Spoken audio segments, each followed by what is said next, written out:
See, on the face of it, colour mixing seems really straightforward. Not going to see that too well on my video camera, but I hope you get the idea. This is a Newton colour wheel, and when we spin it fast enough, then we get these colours mixing to make white. And this is the colour mixing demonstration. But I'm going to tell you at GCSE there's a little bit more to understand about this, other than just the kind of standard key stage 3 things, which is blue and green mixed to make cyan, red and blue mixed to make magenta, and green and red mixed to make yellow. There's something very different about that yellow to the yellow given off by a colour filter, or about this white compared to the light made by the sun. So I'm going to look out of the window at the sun spectrum with this thing, which is called a spectroscope. That's right, it's something which allows me to see a spectrum, so it's a Spectra scope. It's got a hole at this end for the eyepiece and a slit at this end which does diffraction. And when we get diffraction, we're going to get the spectral pattern just diffracted out there. Safety concern here, we only ever look at a cloud with this, not directly at the sun. I'm going to try and show this to the camera, and hopefully you'll see what I see, which is a continuous spectrum. Yeah, you can see that pretty well in there, I think. So that is your standard kind of rainbow. All the colours Richard of York gave battle and vein: red, orange, yellow, green, blue, indigo and violet.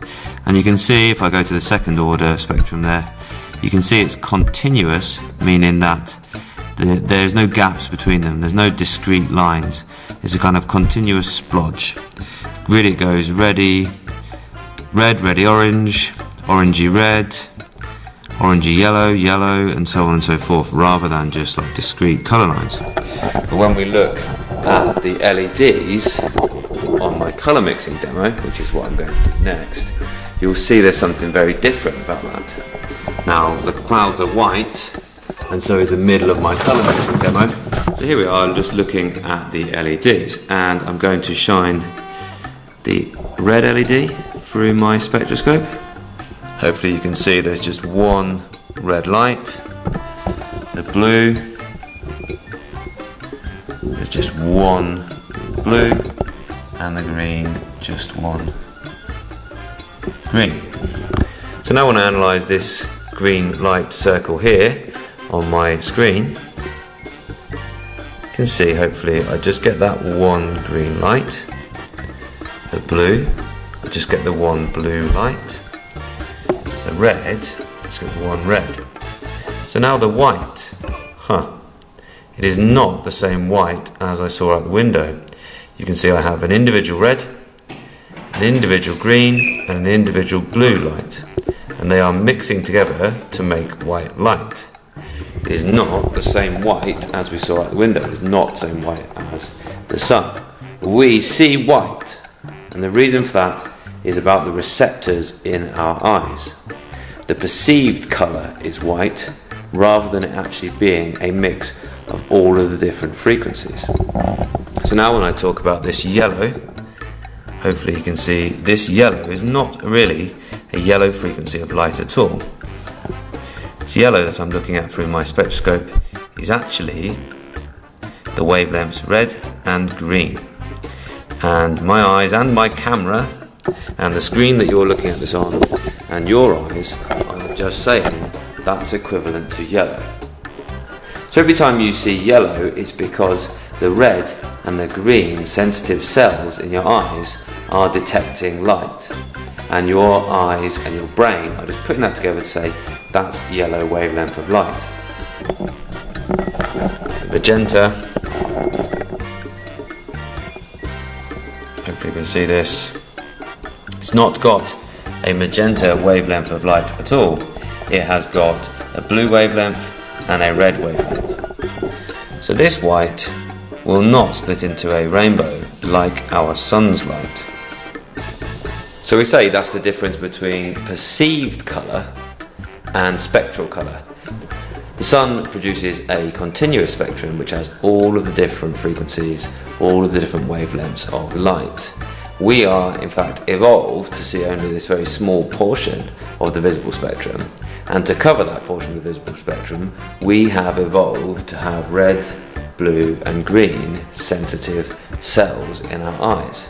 And that's why to make screens and cameras, we always make red, green and blue, because that allows us to mix together all of those frequencies, rather, all of those perceived colours to cover that part of the visible spectrum.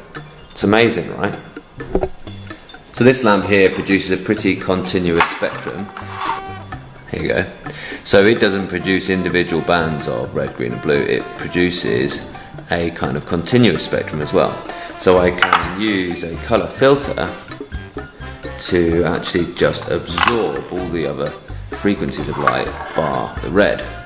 But again, hopefully we'll see this, we don't just get an individual band, we get a continuous band of which the red is the brightest one. A green, there's a green, you can see that actually it's not doing a great job of absorbing everything, but the green area is the brightest, so it's absorbing most of the other colours.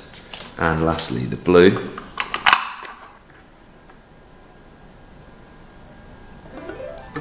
Again, the brightest colour in that is the blue, and it's still getting some of the other colours, but it's mainly just blue that's getting through.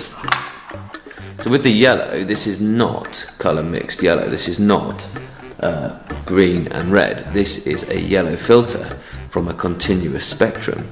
So it's absorbing all the other colours apart from the yellow. This is like it's taking out other colours apart from yellow. And then lastly, orange.